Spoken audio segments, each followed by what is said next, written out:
ठीक है, आपका स्वागत है ऋचा पांडे जी। वक्तव्य प्रस्तुत करें। ॐ अस्मद्भ्यो नमः। अस्मद् परम गुरुभ्यो नमः।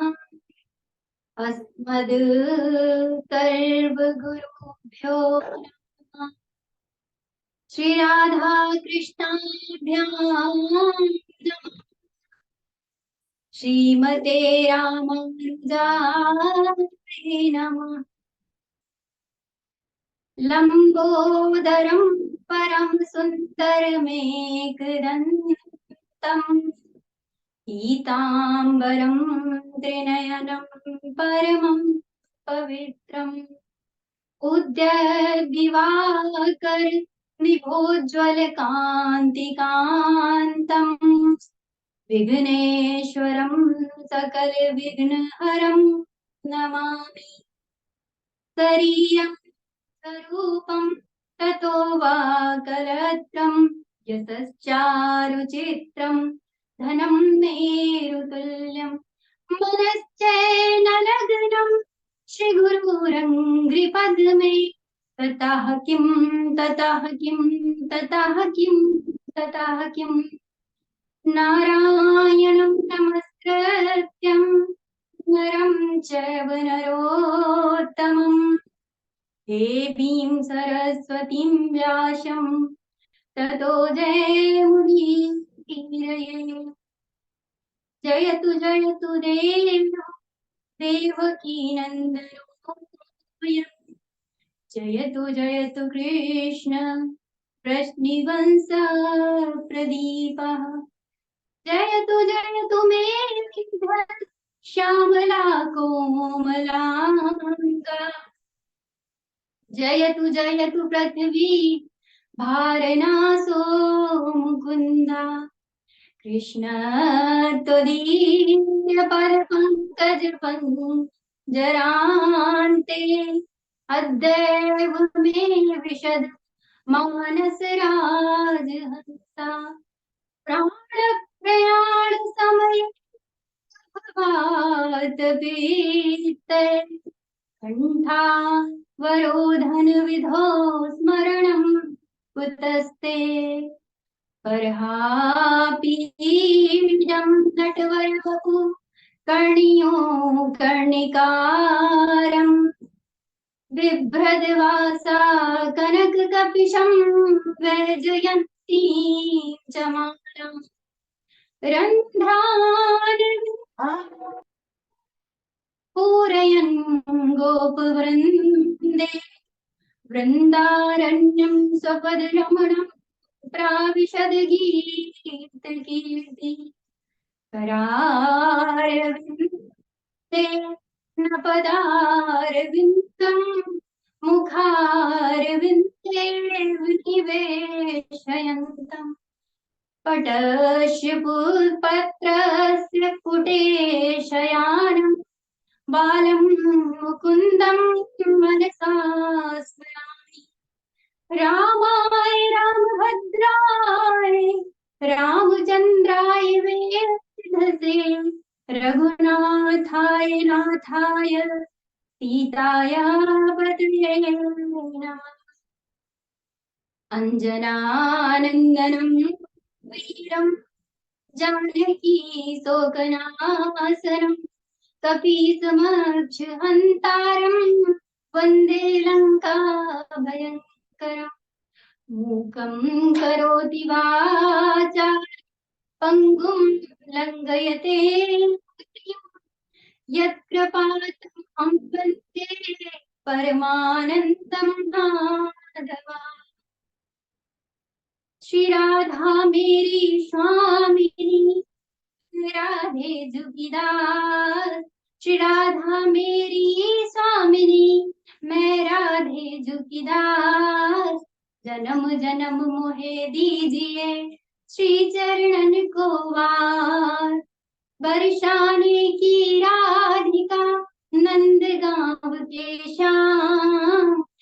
बरसाने की राधिका श्याम के श्याम, इनके चरणन में करूं मैं कोटि कोटि प्रणाम।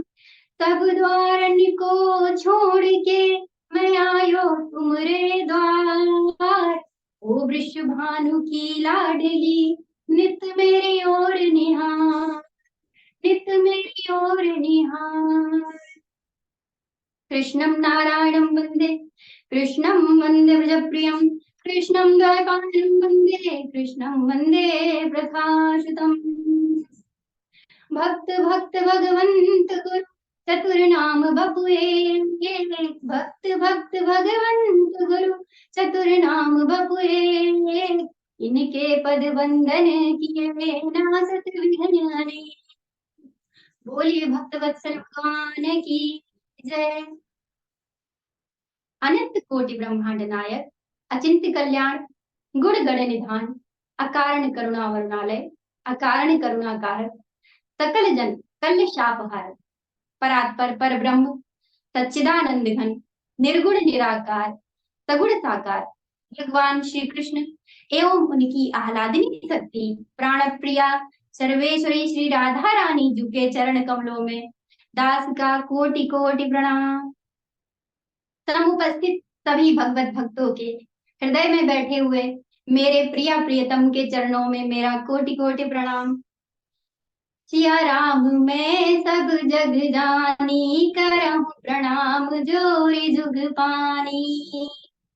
बोलिए वृंदावन बिहारी लाल की जय, राधा रानी सरकार की जय, यमुना रस रानी की जय, वृंदावन धाम की जय, व्यास जी महाराज की जय, सुखदेव जी महाराज की जय, सदगुरुदेव भगवान की जय। आइए हम सभी भागवत कथा में प्रवेश करने से पहले 2 मिनट भगवत नाम कीर्तन करेंगे, जिससे हमारी बुद्धि और हमारी वाणी दोनों पवित्र हो जाए। श्री कृष्ण गोविंद हरे मुरारी, हे नाथ नारायण वासुदेवा। श्री कृष्ण गोविंद हरे मुरारी, हे नाथ नारायण वासुदेवा। श्री कृष्ण गोविंद हरे मुरारी, हे नाथ नारायण वासुदेवा, हे नाथ नारायण वासुदेवा। बोलिए वृंदावन बिहारी लाल की जय। हम सभी आज की कथा में प्रवेश करते हैं। पिछले वक्तव्य में आपने सुना कि किस प्रकार श्री सुखदेव जी महाराज का आगमन हुआ है गंगा जी के तट पर, जहां पर परीक्षित जी बैठे हुए थे और परीक्षित जी ने सुखदेव जी से प्रश्न किया है कि जिस जीव की मृत्यु 7 दिवस में हो उसे क्या करना चाहिए, और श्री सुखदेव मुनि उनके प्रश्नों का उत्तर दे रहे हैं। आगे श्री सुखदेव जी से श्री परीक्षित जी कहते हैं कि भगवान श्री हरि ने अपनी माया से किस प्रकार इस जगत की सृष्टि की है, और जब आज परीक्षित जी ने सृष्टि विषयक प्रश्न किया है तो श्री सुखदेव जी मंगलाचरण करने लगे हैं। आज तक मंगलाचरण नहीं किया था, आज मंगलाचरण कर रहे हैं, क्योंकि इसके पहले जब परीक्षित ने प्रश्न पूछा था तो वो प्रश्न पूछते वक्त परीक्षित के हृदय में मृत्यु का भय था। इसलिए श्री सुखदेव जी ने उस समय परीक्षित को अभय दान दिया। जिस प्रकार कोई कुशल वैद्य किसी बीमार व्यक्ति को पहले औषधि प्रदान करता है, जब वह थोड़ा ठीक हो जाता है उसके उपरांत आगे की प्रक्रिया प्रारंभ करता है, वैसे ही श्री सुखदेव जी ने पहले परीक्षित जी को अभय दान दिया। अब उनके सृष्टि विषयक प्रश्न को पूछने पर श्री सुखदेव जी विचार करते हैं कि यह संसार माया से बंधा हुआ है और भगवान की माया बड़ी अद्भुत है। और कहीं इस माया में मैं स्वयं भी ना उलझ जाऊं। तो इसलिए सबसे पहले भगवान को याद कर रहे हैं, उनका स्मरण कर रहे हैं, उनको नमस्कार कर रहे हैं, जिससे कि वो इस माया रूपी संसार के विषय में चर्चा करने पर भी इसमें उलझे नहीं। और इसीलिए श्री सुखदेव जी महाराज मंगलाचरण करते हैं। नमः परस्मै पुरुषाय मिनट सबसे नहीं कर रहे हो, 1 मिनट। ऊर्ध्वस्थान निरोध लीलया गृहीत शक्ति कृतयाय देहिना मन्तर्भवायानुपलक्ष्यवतर्मणि यत् कीर्तनं यत् स्मरणं यदीक्षणं यद् नन्दनं यक्षवर्णं यद् हरणं लोकस्य शब्दो विद्युनोति कल्मषं तस्मै सुभद्रश्रवसे नमो नमः।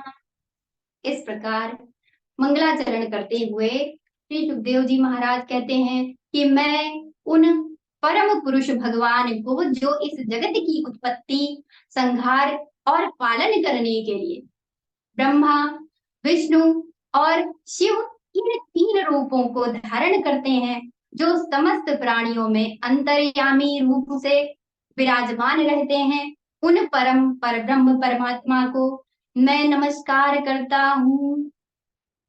जिन भगवान श्री हरि का कीर्तन, स्मरण और वंदन, श्रवण और पूजन करने से कल्मष पापों को शीघ्र ही नष्ट कर देता है, उन पवित्र कीर्ति भगवान को मैं बारंबार नमस्कार करता हूँ। परीक्षित जी, आज जो प्रश्न आपने मुझसे किया, इसी प्रकार का प्रश्न एक बार नारद जी ने अपने पिता ब्रह्मा जी से किया था।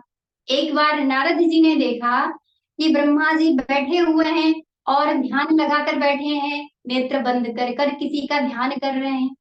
जब नारद जी ने देखा तो कहने लगे कि हे पिताजी, आप किसका ध्यान कर रहे हैं? आप तो स्वयं इस सृष्टि के, इस जगत के रचयिता हैं, फिर आप किसका ध्यान कर रहे हैं आंख बंद करके?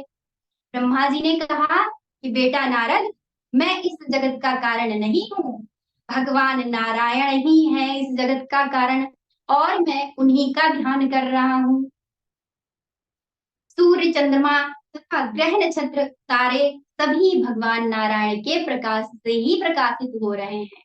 और इस प्रकार कहते हुए ब्रह्मा जी कहते हैं कि नारायण परा वेदा देवा नारायण पराग देवा नारायण गजा नारायण परा लोको नारायण परा मखा नारायण परो परो योग नारायण परम तप नारायण परम ज्ञान नारायण परम गति। ब्रह्मा जी कहते हैं कि पुत्र नारद, वेद, देवता, लोक, यज्ञ, तपस्या, ज्ञान, गति सबका पर्यवसन भगवान नारायण ही है। उन भगवान नारायण की इच्छा जब होती है, एको हम बहुश्याम, एक से बहुत होने की इच्छा हुई तो उन्होंने माया से अपने स्वरूप का, काल, कर्म और भाव को स्वीकार किया। काल ने 3 गुणों में क्षोभ उत्पन्न किया, स्वभाव ने उन्हें रूपांतरित किया और कर्म ने महत्व को जन्म दिया। महत्व से अहंकार उत्पन्न हुआ। अहंकार सात्विक, राजस, तामस 3 प्रकार का हुआ। तामस अहंकार से 5 महाभूत पृथ्वी, अग्नि, जल, वायु, आकाश और 5 तन्मात्राओं की शब्द, स्पर्श, रूप, रस, गंध इनकी उत्पत्ति हुई। इस प्रकार राजस अहंकार से 5 ज्ञानेंद्रियां, वाक, पाणी, पाद, वायु और उपस्थ, और इन सब की उत्पत्ति हुई। आगे यह ब्रह्म निर्जीव रूप से जल में पड़ा रहा। 1000 वर्षों के पश्चात भगवान ने इसमें चेतनता प्रदान की और इसे फोड़कर विराट पुरुष निकले, जिनके हजारों सिर, हजारों हाथ और हजारों मुख थे। उन्हीं विराट पुरुष की नाभि से कमल और उस कमल से मेरी उत्पत्ति हुई है। ब्रह्मा जी इस प्रकार नारायण को बता रहे हैं कि ना भारती मेघ मृसोपलक्षते ना वै क्वचिन्मे मनसो मृषागति। नारद, इन्हीं भगवान नारायण के ध्यान में मैं मग्न रहता हूँ, जिसके कारण मेरी वाणी कभी असत्य भाषण नहीं करती है, मेरा मन कभी असत्य संकल्प नहीं करता है और मेरी इंद्रियां कुमार्ग को नहीं जाती हैं। उत्पन्न होने के पश्चात जब चारों ओर मुझे कुछ भी दिखाई नहीं दिया, तो मैंने उत्पत्ति स्थान को जानने की इच्छा से कमल की नाल के सहारे मैं जल में नीचे उतर गया, परंतु कमल के मूल भाग का मैं पता नहीं लगा पाया। थक हार कर मैं पुनः अपने स्थान पर लौट आया और उसी समय मैंने आकाशवाणी सुनी, स्पर्शेषु यत्सोडस्मेकविंशम् निष्किंचनानां नृपयद धनम विदु। आकाशवाणी को मैंने सुना, उसमें मुझे दो अक्षर सुनाई दिए, ता और पा। आकाशवाणी कहाँ से हुई है, जब यह देखने के लिए मैंने अपने सिर को घुमाया चारों दिशाओं में, तो मेरे 4 सिर हो गए और आकाशवाणी को सत्य मानकर मैं तप करने लगा। इसके तपस्या से प्रसन्न होकर भगवान नारायण ने मुझे वैकुंठ लोक का दर्शन कराया और मुझे आज्ञा दी कि सृष्टि करो। मैंने कहा कि मुझे ज्ञान प्रदान कीजिए, जिससे इस जगत की सृष्टि करने पर भी मैं उसमें मोहित ना हूं। उस समय भगवान ने मुझे चतुश्लोकी भागवत का उपदेश किया। इस चतुश्लोकी भागवत के पहले श्लोक में परमात्म तत्व का, ब्रह्म तत्व का वर्णन किया गया है, दूसरे में माया तत्व का वर्णन किया गया है और तीसरे में जीव तत्व का वर्णन है और चौथे में इस संसार से मुक्त होने का उपाय बताया गया है। आगे ब्रह्मा जी कहते हैं, वही चतुश्लोकी भागवत मैं तुम्हें प्रदान करता हूँ। अहमेवासमेवाग्रे नान्यद यत्तत् परम पश्चादहं यदेतच्च यो वशिष्येति सोऽस्म्यहम्। ब्रह्मा जी इस जगत की सृष्टि से पूर्व कहते हैं कि केवल नारायण ने कहा कि केवल मैं ही था और कुछ नहीं था। इस जगत के रूप में मैं ही विद्यमान हूँ और यह जगत जब नहीं रहेगा तब भी सिर्फ मैं ही विद्यमान रहूंगा। आगे नारायण कहते हैं, किरितेऽर्थ यत् प्रतीयेत न प्रतीयेत याचात्मनि तद विद्यात्मनो माया यथा भासो यथा तमः। वास्तविक वस्तु उस परमात्मा को छोड़कर जिसकी प्रतीति होती है, उस आत्म तत्व परमात्मा की प्रतीति नहीं होती, उसे माया कहते हैं। जैसे आकाश में चंद्रमा एक है, परंतु जब आंख के समक्ष उंगली कर लो तो 2 दिखाई देते हैं और तारा गणों में राहु केतु नामक दोनों ग्रह हैं, परंतु उसका कोई ज्ञान नहीं होता है।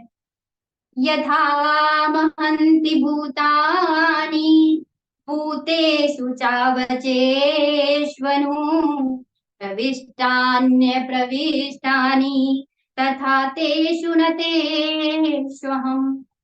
जैसे प्राणियों के छोटे बड़े शरीर के आकाश आदि पंच महाभूत प्रविष्ट होते हैं और पहले से ही विद्यमान रहने के कारण प्रविष्ट नहीं भी होते हैं, ऐसे ही ब्रह्मा जी प्राणियों के शरीर में आत्म रूप से मैं सदा प्रविष्ट हूँ और मेरे अतिरिक्त कोई दूसरी वस्तु नहीं है, इसीलिए मैं प्रविष्ट नहीं भी हूँ।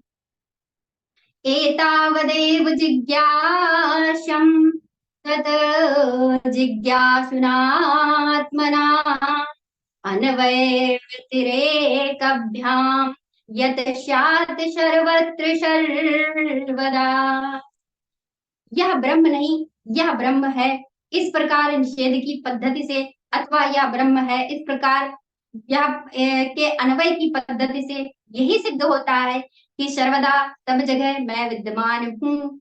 जो परमात्म तत्व को जानना चाहते हैं उन्हें केवल इतना ही जानने की आवश्यकता है। ब्रह्मा जी, ज्ञान में निष्ठ हो जाओ, जिससे कल्प कल्पांतरों में सृष्टि करते हुए तुम सृष्टि में मोहित नहीं होगे। इस प्रकार उपदेश देकर भगवान नारायण अंतर ध्यान हो गए। परीक्षित जी, श्रीमद् भागवत में 10 लक्षणों का वर्णन किया गया है। अत्र सर्गो विसर्गश्चे स्थानं पोषणमूतया मनवंतरेशानुकथा निरोधो मुक्त्याश्रया। सर्ग विसर्ग स्थान पोषण उति मनवंतर ईशान कथा है। ईशान निरोध मुक्ति और आश्रय। तृतीय स्कंद को सर्ग कहते हैं, इसमें सूक्ष्म सृष्टि का वर्णन है। चतुर्थ स्कंद को विसर्ग कहते हैं, ब्रह्मा जी से लेकर चराचर जगत की सृष्टि का विसर्ग है। पंचम स्कंद को स्थान कहते हैं, प्रति क्षण विनाश की ओर बढ़ने वाली सृष्टि के एक मर्यादा में स्थिर रहने से भगवान की जो श्रेष्ठता सिद्ध होती है उसे स्थान कहते हैं। छठवें स्कंद में पोषण कहते हैं, भगवान अपने भक्तों पर हेतु की कृपा जो करते हैं वो पोषण है। सातवें स्कंद को उति कहते हैं, जीवों की वो वासनाएं जो उन्हें कर्म बंधन में डाल देती हैं उन्हें उति कहते हैं। आठवें स्कंद को मनवंतर कहते हैं, मनवंतर के अधिपति जो मनु राजा पालन रूपी सुधर्म का अनुष्ठान करने वाले हैं उसे मनवंतर कहते हैं। नवम स्कंद को ईशान कथा कहते हैं, भगवान और भक्तों की विविध आख्यानों को ईशान कथा कहा गया है। दसम स्कंद निरोध है, जब भगवान योग निद्रा का आश्रय लिए शयन करना चाहते हैं उस समय जीव अपनी उपाधियों के साथ प्रभु में लीन हो जाता है, वही निरोध है। वे स्कंद को 11वें स्कंद को मुक्ति कहते हैं। मुक्तिर्हित्वा रूपम स्वरूपेण व्यवस्थितः। अनात्म भाव का परित्याग करके और अपने वास्तविक स्वरूप परमात्मा में स्थित होना ही मुक्ति है। 12वें स्कंद को आश्रय कहते हैं, इस जगत की उत्पत्ति और प्रलय जिस तत्व से प्रकाशित होता है वह परम ब्रह्म ही सबका आश्रय है। सुखदेव जी कह रहे हैं कि परीक्षित, इन 10 लक्षणों से युक्त श्रीमद् भागवत महापुराण को ब्रह्मा जी ने नारद जी को सुनाया और उसी भागवत को मैं आज तुम्हें सुनाऊंगा। इस प्रकार कहते हुए परीक्षित जी श्री सुखदेव जी से आगे प्रश्न करते हैं और परीक्षित जी कहते हैं कि हे गुरुदेव, विदुर जी का मैत्रेय जी के साथ समागम कहाँ हुआ था और इन दोनों के मध्य में क्या वार्ता हुई थी। तब श्री सुखदेव जी कहते हैं कि यदा तु राजा स्वसुतान साधून उष्णन्न धर्मे विनश्च दृष्टिः भ्रातर्यविस्थस्य सुतान् विबन्धून् प्रवेश्य लाक्षा भवने ददाह। सुखदेव जी कहते हैं कि परीक्षित, जिस समय अंधे राजा धृतराष्ट्र पुत्र मोह में इतने अंधे हो गए थे कि वह अन्याय पूर्वक अपने पुत्रों का पालन पोषण कर रहे थे, उस समय निरपराध महाराज पांडु के पुत्रों को उन्होंने लाक्षा भवन में जलाकर मारने का प्रयत्न किया, परंतु विदुर जी की सहायता से पांडव वहां से बचकर निकल गए। इसके उपरांत वन में हिडिंब नाम के दैत्य से भीम भैया का युद्ध हुआ और भीम ने उसका वध किया है। आगे हिडिंब की बहन हिडिंबा, जो कि भीम के पुरुषत्व को देखकर मोहित हो गई और भीम से उसका विवाह हुआ और उससे घटोत्कच नामक पुत्र हुआ। इसके उपरांत पांडव वन में निवास करते हैं। जिस समय महाराजा द्रुपद ने द्रौपदी का स्वयंवर किया है उस समय स्वयंवर में देश विदेश के अनेकों राजा आए हुए हैं और पांडव भी महात्मा का वेश रख करके वहां उस सभा में आए हुए हैं। भगवान ने वेशधारी महात्माओं का वेश रखे हुए पांडवों को पहचान लिया है कि यह पांडव है, और पांडवों ने दूर से ही मन में भगवान श्री कृष्ण को प्रणाम किया है। स्वयंवर में शर्त रखी गई थी कि जो तेल में देख करके परछाई और ऊपर घूमने वाली मछली की आंख को भेदेगा, वही द्रौपदी का वर होगा। बहुत से राजा आए हुए थे, परंतु किसी से वो धनुष उठा ही नहीं। उसी सभा में कर्ण भी था, और कर्ण उठता है और उसने धनुष को उठा लिया, और धनुष को उठाकर वह प्रत्यंचा भी चढ़ा लेता है। और जब उसने प्रत्यंचा चढ़ाई तो वह इतना बलशाली था और धनुर्धर था कि वह भेद भी लेता लक्ष्य को। परंतु भगवान श्री कृष्ण ने द्रौपदी को इशारा किया है, और द्रौपदी ने जैसे ही भगवान कृष्ण का इशारा देखा है तो द्रौपदी कहती हैं कि मैं राजकुमारी हूँ, मैं किसी सूत पुत्र से विवाह नहीं करूंगी। और जब इस प्रकार द्रौपदी ने कहा है तो कर्ण गुस्से में उस सभा को छोड़कर बाहर निकल गया है। उसी समय दुर्योधन ने अपना अंग देश कर्ण को दे दिया है और उसे राजा बना दिया है। इसके उपरांत कोई भी जब मत्स्यभेद नहीं कर पाया है तो युधिष्ठिर भैया की आज्ञा से अर्जुन खड़े हुए हैं, और अर्जुन जब खड़े हुए हैं मत्स्य भेदने के लिए तो सबसे पहले भगवान श्री कृष्ण को प्रणाम किया है। प्रभु ही प्रणाम मन ही मन कीन्हा, प्रभु ही प्रणाम मन ही मन कीन्हा। और भगवान श्री कृष्ण ने मन ही मन में आशीर्वाद दिया है। इसके बाद अर्जुन ने धनुष उठाया है अपने बाएं हाथ से और प्रत्यंचा चढ़ाई है, और तेल में मत्स्य की परछाई देखकर एक ही क्षण में उसका भेदन कर दिया है। चारों ओर जय जयकार होने लगी है। भगवान श्री कृष्ण ने द्रौपदी को इशारा किया है कि यह महात्मा कोई और नहीं अर्जुन ही है गांडीवधारी। और द्रौपदी ने कुंती ने द्रौपदी ने अर्जुन के गले में वरमाला पहना दी है, और पांडव वहां से द्रौपदी को लेकर के वन की ओर चले गए जहां वो रहते थे। उनकी माता कुंती कुटिया के भीतर हैं और वो किसी कार्य में व्यस्त हैं। उसी समय पांडव पहुंचे हैं द्रौपदी के साथ, और पांडवों ने द्वार पर बाहर से आवाज लगाई है और कहा है कि माता श्री हम भिक्षा ले आए हैं। इस पर माता कुंती ने भीतर से ही कहा है कि जो भी भिक्षा लाए हो उसे पांचों भाई आपस में बांट लो। अब बाहर आकर माता कुंती जब देखती हैं तो उनको बहुत ही दुख होता है, और वो देखती हैं कि ये मुझसे क्या अपराध हो गया। परंतु इसी कारण माता के आदेश से द्रौपदी के 5 पति हुए। यहाँ मार्कंडेय पुराण में ऐसा वर्णन मिलता है कि जिस समय इंद्र ने अपने गुरु विश्वरूप का वध किया था, उस समय इंद्र के शरीर से धर्म निकल करके धर्मराज यमराज में समाहित हो गया था। जिस समय इंद्र ने वृत्रासुर का वध किया था, उस समय इंद्र का बल निकलकर वायु देवता में समाहित हो गया था। और जिस समय इंद्र ने ऋषि गौतम की पत्नी अहिल्या का अपराध किया था, उस समय इंद्र का रूप निकलकर अश्वनी कुमारों में समाहित हो गया था। कालांतर में दुर्वासा ऋषि के वरदान देने पर जब माता कुंती ने धर्म का आवाहन किया के रूप में इंद्र का ही जन्म हुआ, और जब वायु देवता का आवाहन किया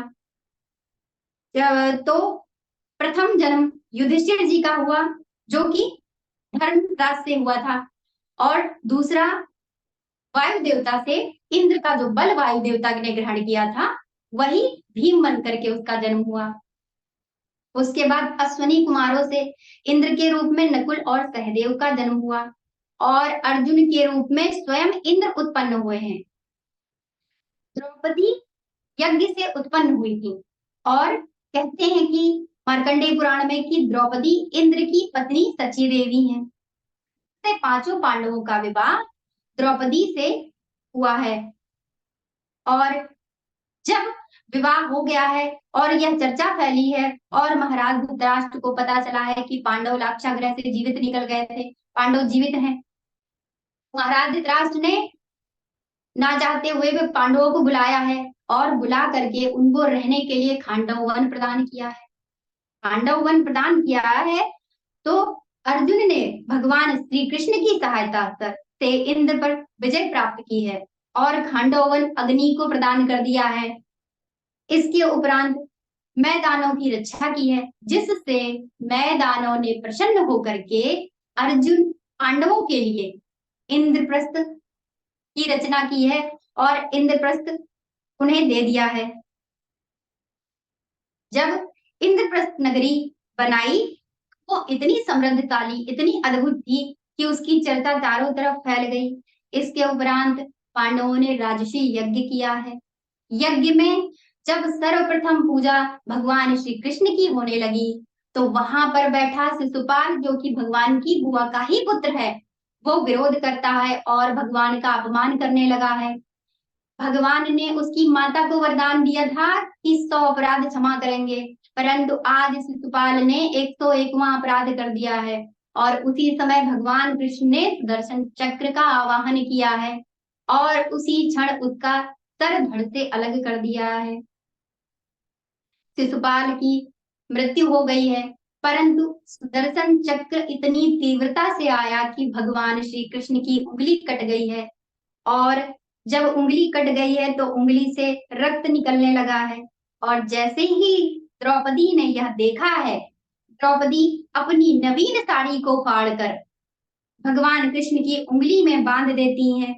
भगवान श्री कृष्ण कहते हैं कि द्रौपदी, तुमने मेरे छोटे से घाव के लिए अपनी इतनी कीमती साड़ी फाड़ दी, इसकी क्या आवश्यकता थी?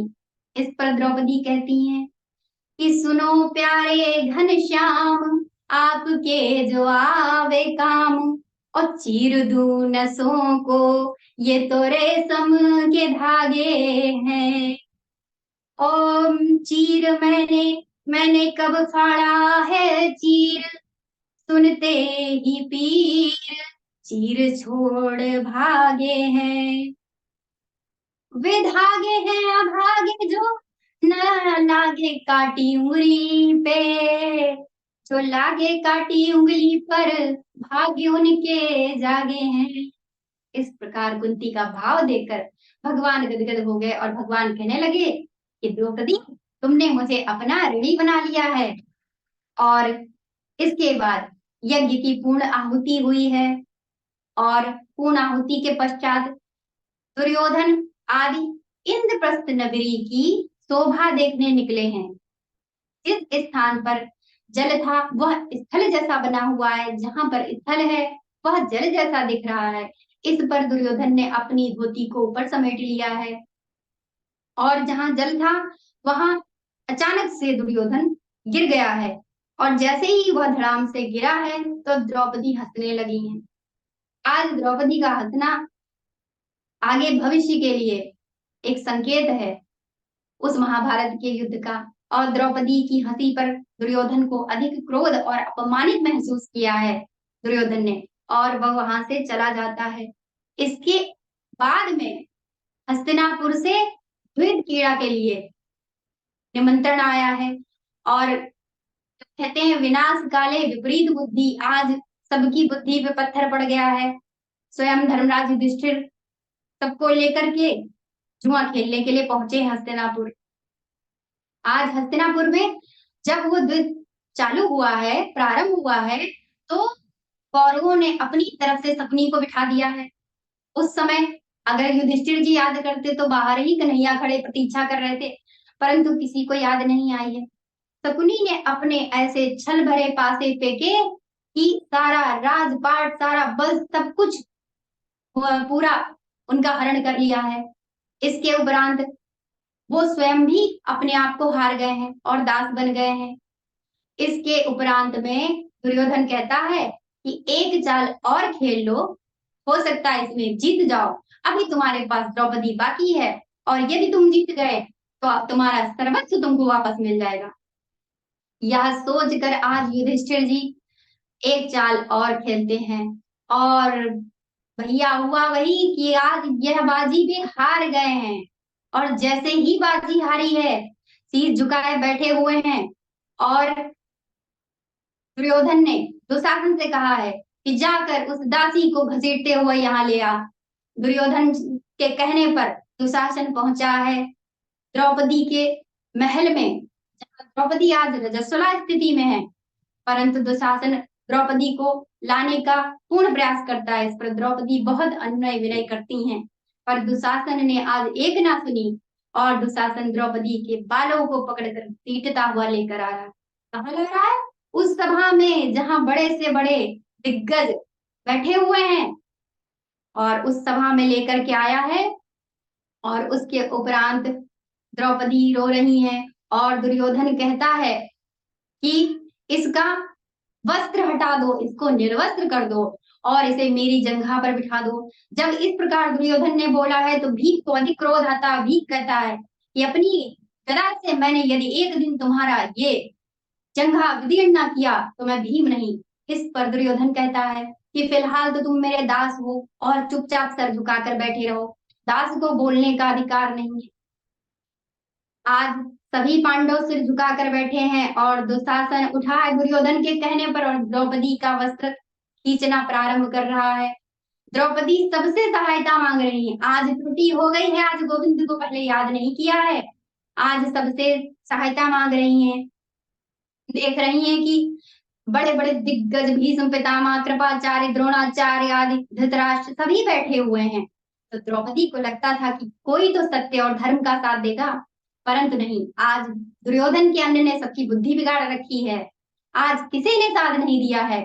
और द्रौपदी सबसे विनय कर रही है, अनुनय विनय करते करते रुदन कर रही हैं। और जब किसी ने सहायता नहीं की, दुशासन वस्त्र को खींचने लगा है, तो द्रौपदी को उस समय गोविंद की याद आई है। और कहते हैं कि जिस समय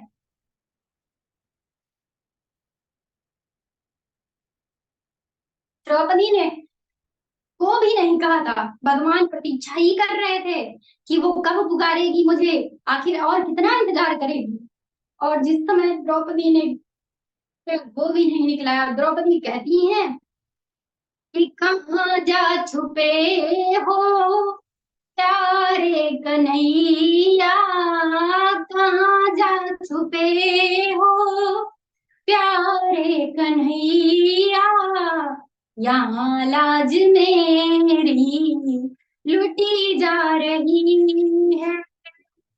कहाँ जा छुपे हो प्यारे कन्हैया, यहाँ लाज मेरी लुटी जा रही है।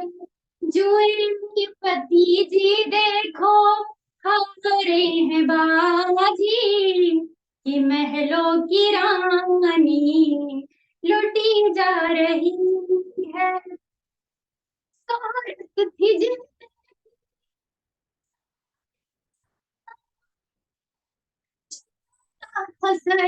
जिनको सारा जमान, देखो समय आज बदला है कैसा, कि वीरों की गर्दन झुकी जा रही है।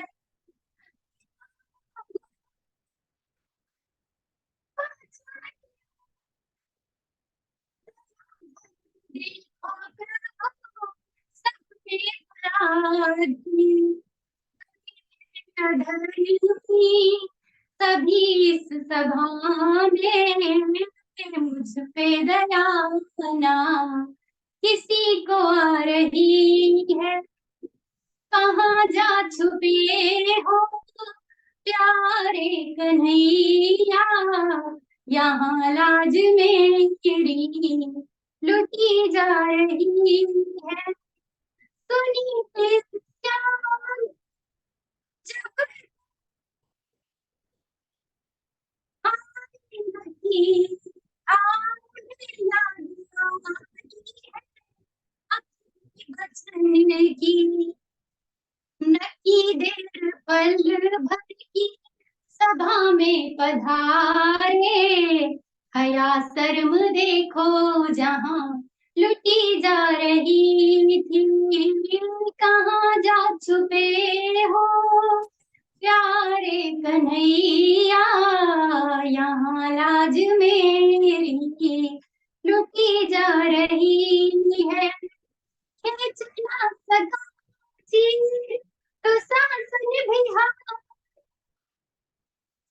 थी मोहन ना तुम्हारा इशारा, इस साड़ी के हर तार से तुम छिपे हो, तभी तो ये साड़ी बढ़ी जा रही है।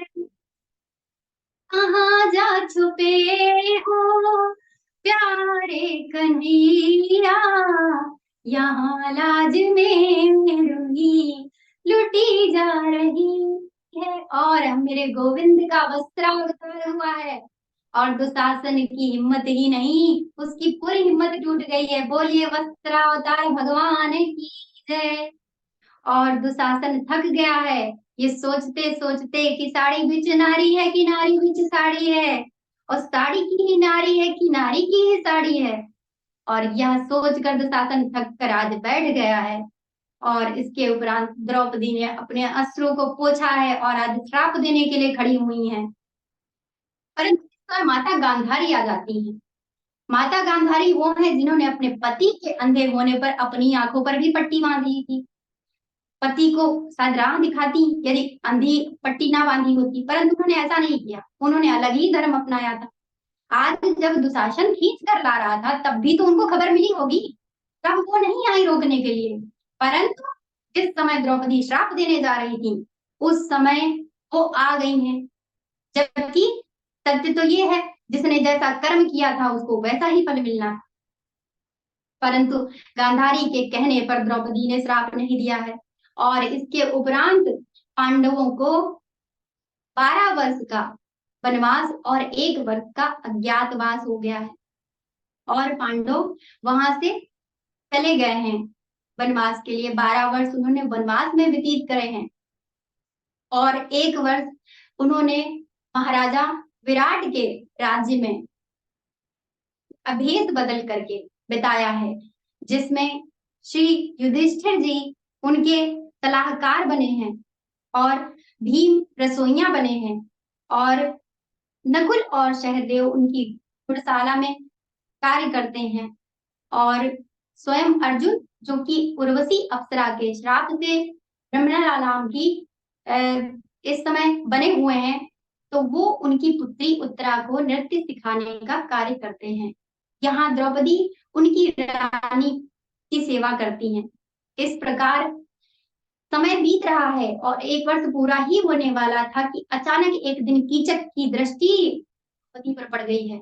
और जब कीचक ने देखा है द्रौपदी को, तो द्रौपदी ने इस बात को इस बार भीम से बताया, क्योंकि उनको पता है कि बाकी सब बड़े दयालु हैं। भीम ने द्रौपदी के माध्यम से बुलाया है कीचक को एकांत में और उसका वध कर दिया है। जैसे ही वध की खबर चारों तरफ फैली है, स्पेशली वो कहते हैं ना चोर चोर मौसे रे भाई, तो दुर्योधन को पता चला है। दुर्योधन को पता चल गया कि भीम के सिवाय कोई कीचक का वध नहीं कर सकता। और दुर्योधन ने कहलवा भेजा है। भीम वहां से अपनी ये समझ गया है कि सभी विराट महाराज के यहाँ रहते हैं और इस कारण उसने पूरी कौरव सेना को चढ़ाई करने भेज दिया है उनके राज्य पर। और जब वो सेना आई है उस समय महाराज विराट अपने राज्य में नहीं थे। उनका पुत्र उत्तर वो युद्ध के लिए गया, परंतु कौरवों की भारी सेना देख करके वो वहां से भागने लगा। जब वो भाग रहा था, अर्जुन ने अपनी वास्तविकता बताई है और अर्जुन ने युद्ध किया है, सबको परास्त कर दिया है। इसके उपरांत महाराजा विराट वापस आए हैं अपने राज्य में और उनको पता चला है कि ये 5 पांडव हैं। उन्हें आज बहुत अफसोस हुआ है कि ये हमारे यहाँ भेष बदल कर दास बनकर रह रहे थे। और इस पर वो अर्जुन से कहते हैं कि अर्जुन, तुमने मेरी पुत्री को नृत्य सिखाया है, इसलिए तुम मेरी पुत्री उत्तरा से विवाह कर लो। अर्जुन कहते हैं कि राजन, मैंने उत्तरा को पुत्री मान करके नृत्य सिखाया है और मैं उससे विवाह नहीं कर सकता हूँ। आप एक काम करिए, उत्तरा का विवाह मेरे पुत्र अभिमन्यु से कर दीजिए। इस प्रकार उत्तरा का विवाह अभिमन्यु से हुआ है और आज महाराजा विराट के राज्य से भगवान श्री कृष्ण शांति दूत बन करके हस्तिनापुर जा रहे हैं। हस्तिनापुर में जब यह खबर पड़ी है कि भगवान आ रहे हैं शांति प्रस्ताव लेकर के, तो आज दुर्योधन ने विचार किया है कि मैं आज ऐसा स्वागत करूंगा कि इसके उपरांत भगवान श्री कृष्ण मेरे पक्ष में आ जाएंगे, और बड़े उत्साह से तैयारी कर रहा है स्वागत की। जैसे ही भगवान श्री कृष्ण का आगमन हुआ है, सबने प्रणाम किया है और दुर्योधन कहता है कि हे श्री कृष्ण, आज आप मेरे घर पे भोजन करेंगे। भगवान श्री कृष्ण ने कहा कि भोजन 3 ही स्थितियों में किया जाता है, भाव, प्रभाव और अभाव। अभाव मेरे यहाँ है नहीं और भाव तुम में है नहीं और प्रभाव तुम्हारा बिल्कुल भी नहीं है, तो मैं भोजन तुम्हारे यहाँ नहीं करूंगा। इस पर भगवान श्री कृष्ण कहते हैं कि भोजन तो मैं आज विदुर काका के घर में ही करूंगा। ताकि दुर्योधन को बड़ा क्रोध आया, पर अक्रोध से होता क्या है, पर भगवान श्री कृष्ण कहने लगे कि मैं यहाँ आया हूँ ये कहने कि पांडव बड़े संतोषी हैं और तुम उनको ज्यादा नहीं तो सिर्फ 5 गांव दे दो, 5 गांव में पांडव संतोष कर लेंगे। दुर्योधन ने कहा ठीक है, यदि 5 गांव ही चाहिए तो मैं देने को तैयार हूँ। परंतु मामा शकुनी ने छल भरी बातों से दुर्योधन को समझाया कि तुम्हें पता ही है 3 पग में इन्होंने बलि की पूरा सर्वस्व ले लिया था, सर्वस्व छीन लिया था, और तुमसे तो 5 गांव मांग रहे हैं। 5 गांव का मतलब समझते हो कौन से 5 गांव? इंद्रप्रस्थम, यमप्रस्थम, अवंती वारुणावतम, देहि में चतुरग्रामान, पंचमम हस्तिनापुरम। बोला पांडव पहला गांव इंद्रप्रस्थ दिल्ली से लेकर के संपूर्ण हरियाणा मांग रहे हैं। दूसरा गांव यमप्रस्थ राजस्थान से लेकर के संपूर्ण मरुभूमि मांग रहे हैं। तीसरा अवंती उज्जैन से लेकर संपूर्ण मध्य प्रदेश और दक्षिण भारत ले लेंगे। चौथे में काशी से लेकर के संपूर्ण उत्तर प्रदेश वरुणावर्त ले लेंगे। और 5वां गांव हस्तिनापुर से लेकर के संपूर्ण उत्तराखंड।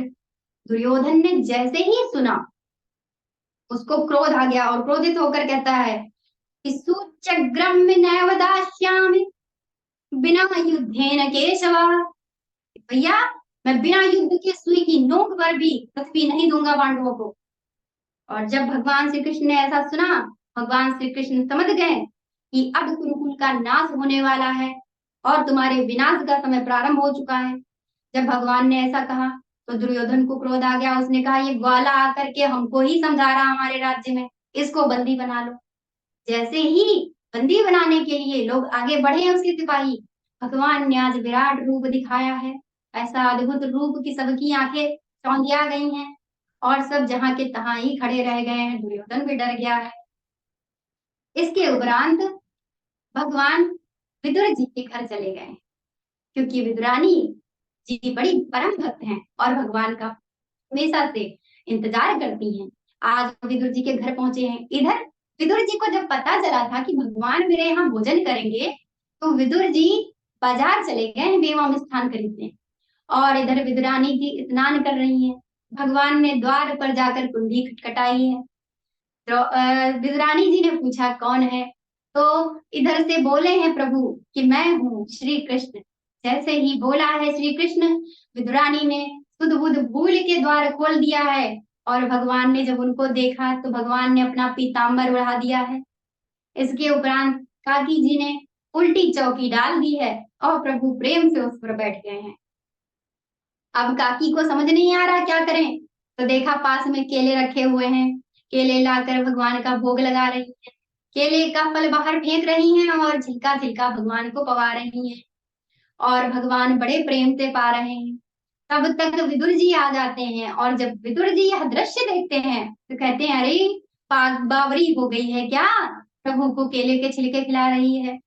और इसके उपरांत विदुर जी 56 भोग सजाते हैं और उनके समक्ष प्रस्तुत करते हैं। भगवान से आग्रह करते हैं खाने का। भगवान ने उसमें से थोड़ा सा खाया और कहते हैं कि विदुर जी जो मिठास, जो स्वाद मुझे इन छिलकों में आ रहा था, वो मुझे इसमें नहीं आ रहा है। क्योंकि भगवान का तो कहना ही है कि पत्रम पुष्पम फलम तोयम यो मे भक्त्या प्रयच्छति तदहं भक्तयुपहृतम अश्नामि प्रयतात्मना। मेरा भक्त यदि मुझे प्रेम से पत्र, पुष्प, फल, फूल, जल जो भी समर्पित करता है, मैं उसे ग्रहण करता हूँ। क्योंकि भैया भाव का भूखा हूं मैं, और भाव ही एक सार है, और भाव से बदले मुझे तो भव से बेड़ा पार है। और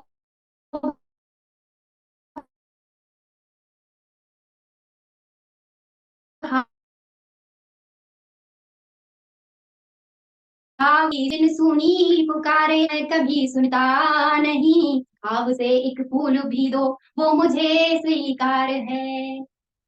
इस प्रकार भगवान श्री कृष्ण ने आज विदुरानी की भक्ति को सम्मान दिया है और उनको सदा सदा के लिए अपनी भक्ति प्रदान की है। और इसके बाद वो विराट नरेश के यहाँ वापस चले जाते हैं और सदा भगवान साथ में ही रहते हैं। यदि आपका प्रेम सच्चा है तो वो आपकी हर क्षण, आपकी हर बात सुन रहे हैं, महसूस कर रहे हैं, और आप भी इस बात को महसूस कर सकते हैं। इसी के साथ आज अपनी वाणी को सदगुरुदेव भगवान के चरणों में समर्पित करते हुए यही विराम देती हूँ। राधे राधे, राधे राधे, राधे राधे। जय राधे श्याम। बहुत सुंदर, बहुत। बहुत बढ़िया दीदी, बहुत बढ़िया। ऋचा पांडे जी बहुत अच्छी तैयारी। धन्यवाद दादा। बहुत बहुत सुंदर बेटी। अरे वाह डॉक्टर साहब, अब राम दादाजी, राधे राधे, राधे राधे। डॉक्टर साहब भी जब पता चला कि ऋचा पांडे जी कर रही हैं तो खींचे चले आए। देखिए पहले जुड़े नहीं थे। तो बस कन्हैया